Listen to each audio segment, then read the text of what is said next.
dan pelajaran-pelajaran dan apa yang sudah berpengalaman.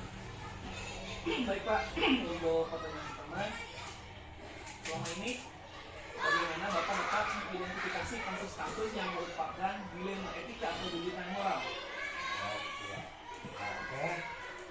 Untuk mengidentifikasi kasus-kasus yang merupakan dilema etika atau dugaan moral, saya mengambil beberapa kasus, beberapa langkah. Yang pertama, saya mengamati dulu berbagai permasalahan yang muncul, yang terjadi. Yang kedua, saya mengumpulkan informasi yang sekiranya informasi itu memang betul-betul faktual dan juga bisa dipertanggungjawabkan kan.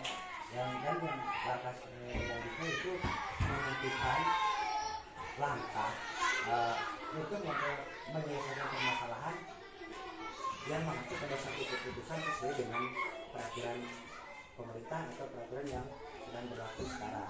Ya, terima kasih Pak. Selanjutnya, selama ini Pak, bagaimana Bapak menjalankan pengambilan keputusan di sekolah, terutama untuk kasus-kasus di mana ada dua kepentingan yang sama-sama benar atau sama-sama mengandung nilai kebajikan? Dalam pengambilan keputusan, saya harus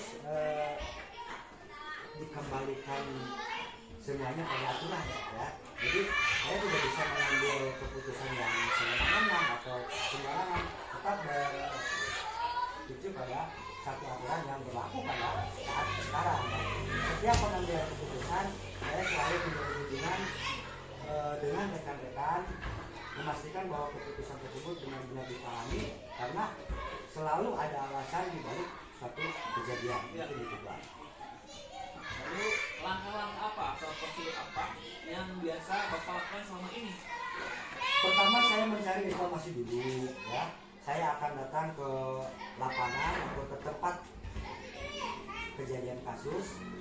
Yang selanjutnya saya juga akan wawancara dan tidak artinya tapi berbagai pihak terkait karena mendukung terhadap berita yang saya terima. Lalu setelah itu saya menganalisis untuk mengambil langkah dan keputusan selanjutnya. Lalu hal apa saja yang selama ini Bapak anggap efektif dalam pengambilan keputusan pada kasus-kasus dilema etika? Kalau saya merasa suatu pengambilan keputusan itu efektif apabila dilakukan dengan spontanitas ya, tergantung pada objek permasalahan di lapangan. Saya ngobrol dengan tim manajemen sekolah saya, jajaran Wakasek dan guru-guru senior. Mereka itu semacam jejak pendapat supaya ada keputusan bersama untuk penyelesaian masalah. Lalu pertanyaan selanjutnya, hal apa saja yang selama ini merupakan tantangan dalam pengambilan keputusan pada kasus-kasus dilema etika? Tantangannya banyak Pak ya, cuma mungkin saya menyikapi salah satu aja. Tantangan yang dihadapi dalam pengambilan keputusan apabila kurang bisa diterima misalnya Pak, tentu saja kita harus bisa meyakinkan orang-orang yang terlibat dengan keputusan kita itu. Pak, apakah Bapak memiliki sebuah tata cara atau jadwal tertentu dalam sebuah penyelesaian kasus dilema etika?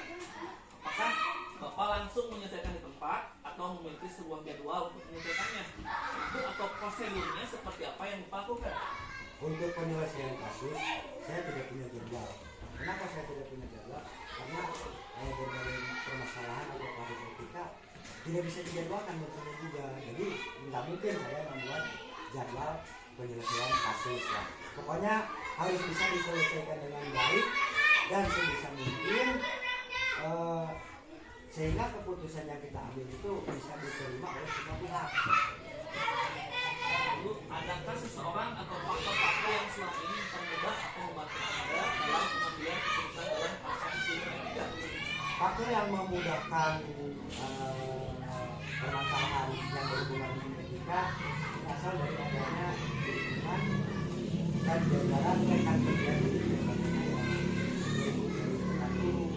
ataupun staf pendidikan. Lalu pertanyaan dari saya Pak, dari semua hal yang tadi sampaikan tersebut, pembelajaran apa yang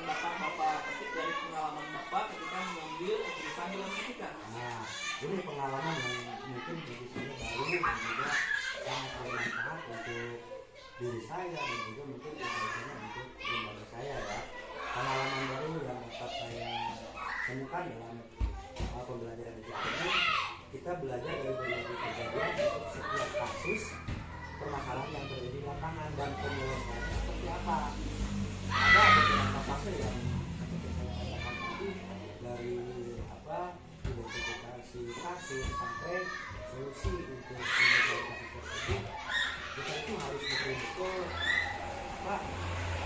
benar ya dalam pengambilan keputusannya, sehingga keputusan yang dihasilkan bisa diterima oleh semua. Terima kasih Pak, pengetahuan yang sangat luar biasa sekali. Mudah-mudahan saya bisa mengambil pelajaran dari pengalaman-pengalaman. Atas waktunya saya ucapkan terima kasih banyak Pak. Oke, masalah.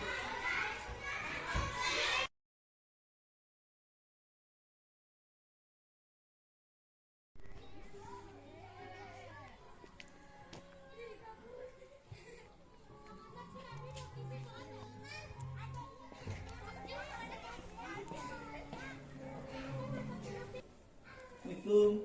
Waalaikumsalam. Silakan Mangga Pak Iwan. Selamat siang Ibu. Siang Mangga. Silakan duduk. Maaf Bu, saya mengganggu waktunya. Ya. Kali ini saya ingin meminta waktunya sebentar mau wawancara bersama Ibu Ya, tentang dilema etika. Ya, selama Ibu menjabat sebagai kepala sekolah, saya ingin bertanya tentang pengalaman Ibu tentang menyelesaikan bagaimana ketika di sekolah ada masalah, lalu bagaimana Ibu membuat suatu keputusan yang sangat bijaksana. Ya. Baik Bu, untuk mempersingkat waktu, saya akan memulai dengan pertanyaan yang pertama. Selama ini Bu, bagaimana Ibu dapat mengidentifikasi kasus-kasus yang merupakan dilema etika atau rujukan moral? Kalau menjadi pemimpin itu pasti akan dihadapkan dengan berbagai permasalahan yang mungkin saja sulit untuk diputuskan.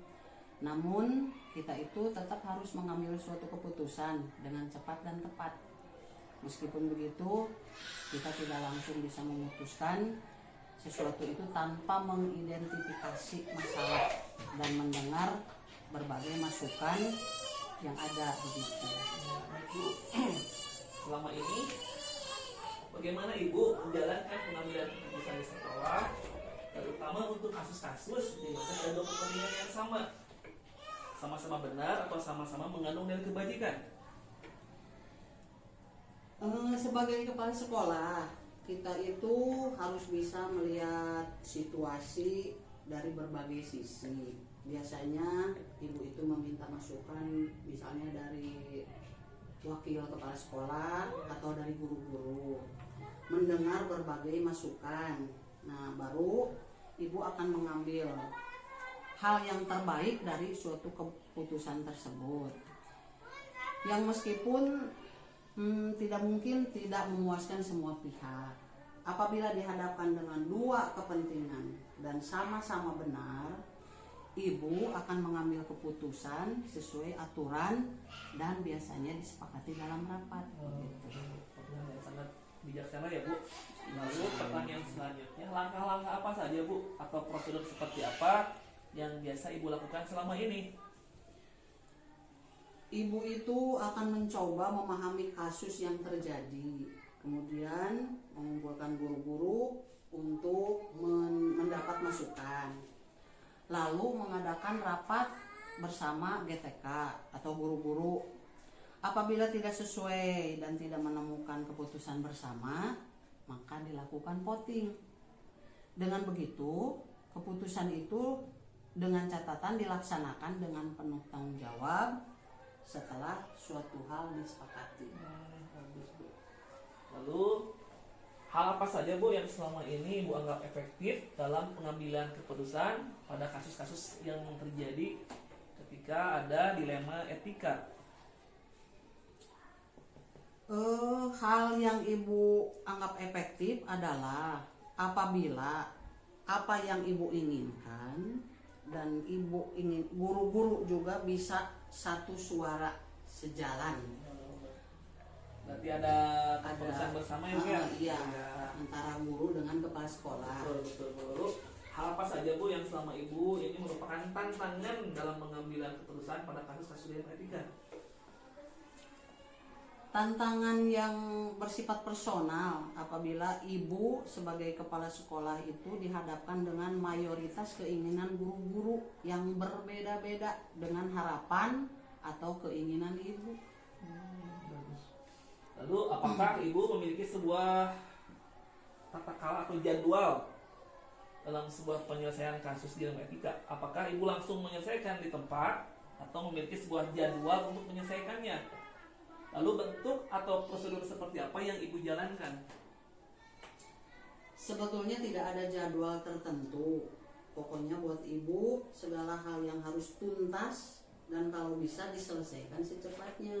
Meskipun begitu, tergantung dari ringan atau beratnya suatu kasus permasalahan. Kalau kata orang menggecep ya Bu ya? Iya, Ya, ada kalau kasus bisa turun dilangsungkan. ya, Iya. diselesaikan. Iya. Luar biasa. Lalu Bu, adakah seseorang atau faktor-faktor yang selama ini mempermudah atau membantu Ibu dalam pengambilan keputusan dalam kasus-kasus di dalam etika yang terjadi? Oh, tentu saja dukungan dari keluarga, juga tim dari sekolah yang senantiasa mendukung dalam setiap pengambilan keputusan terkait penyelesaian kasus-kasus yang ada. Jadi tetap saja ada dukungan dari keluarga juga dari kawan-kawan di sekolah. Semua pihak mendukung ya Bu ya? Iya. Ya. Nah, lalu pertanyaan terakhir saya, dari semua hal yang telah disampaikan tersebut, pembelajaran apa yang Ibu petik dari pengalaman-pengalaman Ibu selama mengambil keputusan di dalam etika? Ibu belajar banyak hal selama kurang lebih 15 tahun Ibu menjadi kepala sekolah. Tentu saja tidak bisa disamakan pengalaman kita dengan sekolah sebelumnya. Dengan kondisi yang sekolahnya tidak terlalu besar, namun berada di daerah, budaya dan kebiasaan kultur tempat ini menentukan bagaimana kita mengambil suatu keputusan. Jadi setiap tempat itu pasti berbeda-beda karena ibu ditugaskan di berbagai sekolah, berarti alamnya juga pasti berbeda gitu. Bagaimana cara kita mengatasinya, itu aja. Waktu yang sangat panjang ya Bu, Ibu selama 15 tahun Iya. sudah menjabat kepala sekolah, pasti sudah banyak drama-drama dilema etika yang Ibu hadapi atau temukan, dan selama itu juga Ibu harus bisa mengambil keputusan itu ya? Iya, alhamdulillah sampai saat ini mungkin tidak terjadi gap atau segala sesuatunya alhamdulillah bisa diselesaikan dengan secara bersama-sama bersama guru. Mungkin itu yang dapat saya sampaikan. Ya Bu. Ya. Alhamdulillah pemaparan yang sangat luar biasa sekali. Mudah-mudahan saya bisa mengambil pelajaran dari Ibu, bisa belajar dari Ibu yang sudah berpuluh-puluh tahun menjabat sebagai pemimpin di sekolah. Mudah-mudahan saya bisa mengikuti jejak Ibu. Amin, amin. Terima kasih atas waktunya. Iya, siap. Assalamualaikum warahmatullahi wabarakatuh.